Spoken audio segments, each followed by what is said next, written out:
साल 2017 का वक्त था। एक छोटा शहर, एक साधारण सा मोहल्ला और एक मिडिल क्लास परिवार।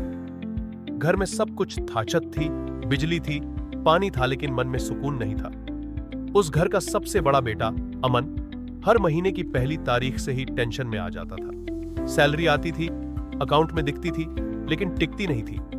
घर की EMI, पर्सनल लोन, फोन की किश्त, बाइक का पेट्रोल, छोटे छोटे खर्चे सब मिलकर उसकी सैलरी को ऐसे खा जाते थे जैसे पानी में नमक घुल गया हो।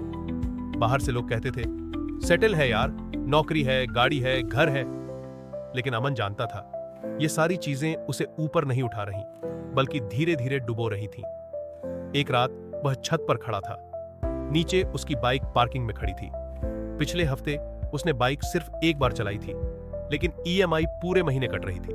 उसी पल उसके दिमाग में एक सवाल आया, अगर ये सारी चीजें मेरी हैं, तो फिर मैं हर महीने गरीब क्यों महसूस कर रहा हूं? यहीं से कहानी शुरू होती है। और यकीन मानिए, ये कहानी सिर्फ अमन की नहीं है। ये कहानी हर उस इंसान की है जो कमाता है लेकिन बचा नहीं पाता। हमें बचपन से यही रटाया गया, पढ़ाई करो, नौकरी लो, घर खरीदो, गाड़ी लो, जिंदगी सेट।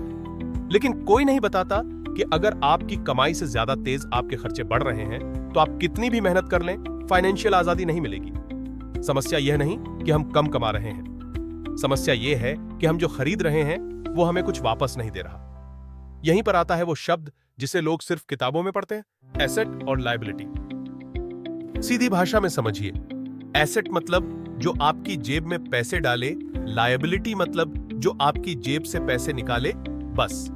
कहीं से भी कॉम्प्लिकेटेड नहीं। लेकिन दिक्कत तब आती है जब लायबिलिटी बाहर से एसेट जैसी दिखने लगती है।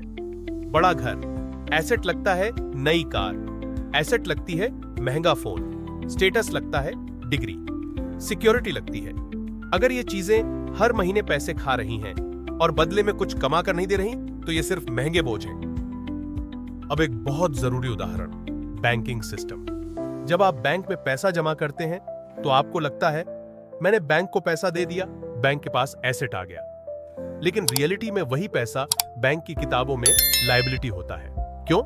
क्योंकि बैंक को यह पैसा आपको वापस देना है। लेकिन असली खेल यह है, बैंक उसी लायबिलिटी का इस्तेमाल करता है लोन देने के लिए, और उस लोन पर 9%, 10%, 12% तक का ब्याज कमाता है। मतलब बैंक अपनी लायबिलिटी को एसेट में बदल रहा है। अब सवाल यह है, अगर बैंक ऐसा कर सकता है तो आप क्यों नहीं? मिडिल क्लास सोचता है ये चीज मेरी है तो ये एसेट है। अमीर सोचता है इस चीज से पैसा कैसे निकलेगा।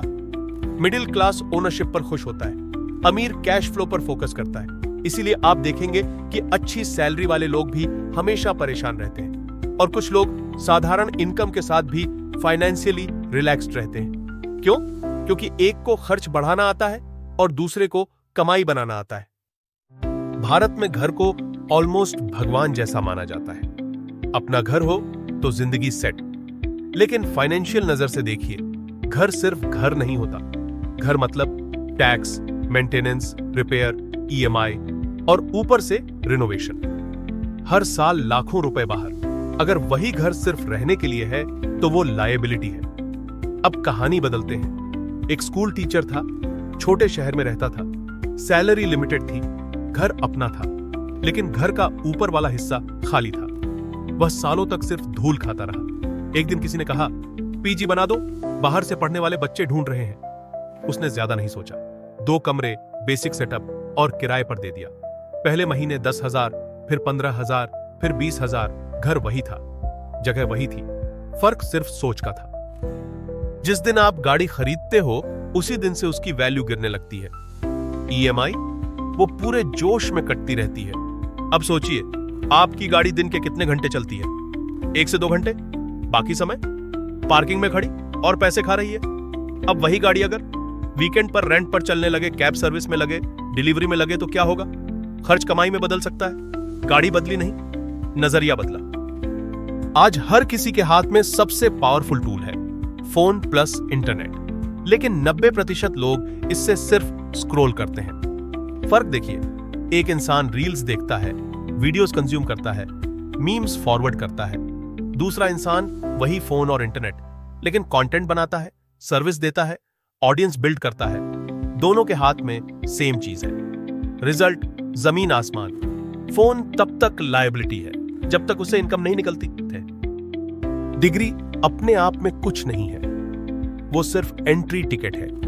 वैल्यू तब बनती है जब आप उस नॉलेज को टीच कर सको, अप्लाई कर सको, सॉल्व कर सको। एक एग्जाम्पल, एक अकाउंटेंट सिर्फ नौकरी करता है, फिक्स्ड इनकम। फ्रीलांसिंग जोड़ता है, एक्स्ट्रा इनकम। कंसल्टिंग शुरू करता है, स्केलेबल इनकम।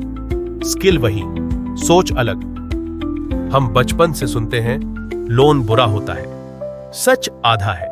गलत जगह लिया गया लोन बुरा होता है, सही जगह लगाया गया लोन एक्सेलरेटर बनता है। अगर loan luxury, status, show off के लिए है, बोझ। अगर loan inventory, tools, system, skill के लिए है, लेवरेज। अमीर और गरीब लोन नहीं, लोन का इस्तेमाल अलग करते हैं। क्रेडिट कार्ड खतरनाक तब है जब डिसिप्लिन नहीं है, लेकिन डिसिप्लिन है तो कैश फ्लो मैनेजमेंट टूल बन जाता है। रूल, हर खर्च बराबर नहीं होता। क्रेडिट वही सही है जो कमाई बढ़ाए। लैपटॉप से फ्रीलांसिंग, कैमरे से कंटेंट, इंटरनेट से बिजनेस। शॉपिंग रिग्रेट देती है, अर्निंग लेवरेज बढ़ाती है। सबसे बड़ी गलती जो लोग करते हैं, पहले ज्यादा पैसा आए फिर इन्वेस्टमेंट करेंगे। सच ये है, इन्वेस्टमेंट से ही पैसा आता है। इन्वेस्टमेंट हमेशा पैसे से नहीं होती। टाइम, स्किल, एफर्ट, अटेंशन, ये सब भी इन्वेस्टमेंट हैं। हर चीज को दो नजरियों से देखा जा सकता है। एक नजरिया खर्च, दूसरा नजरिया अवसर। घर को कोई खर्च समझता है तो कोई उसे अवसर मानता है।